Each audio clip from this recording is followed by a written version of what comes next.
標標冷知識 Watch Here， 你知唔知世界上歷史最悠久嘅鐘錶品牌係邊個？冇錯，今日嘅主角就係 Vacheron Constantin 江詩丹頓。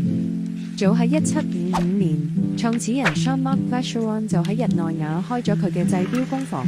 24歲嘅佢就同學徒簽下合約，呢一年亦都被認為係江詩丹頓嘅正式創立年份，仲早過美國獨立同咸豐年前啊！1785年，佢個仔 Abraham Vacheron 接管廠房，度過咗法國大革命同法國督政府進駐日內瓦嘅動盪時期。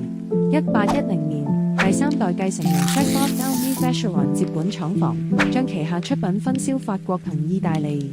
到咗1819年 ，Vacheron 將公司交俾一位好勁嘅合夥人 François Constantin， 佢嘅商業頭腦同國際視野幫助品牌走向全世界。1819年7月5號 ，Constantin 曾經喺意大利都靈公幹期間寫俾 Vacheron 嘅一封信中留下品牌經典名言 ：Faire mieux si possible, ce qui est toujours possible。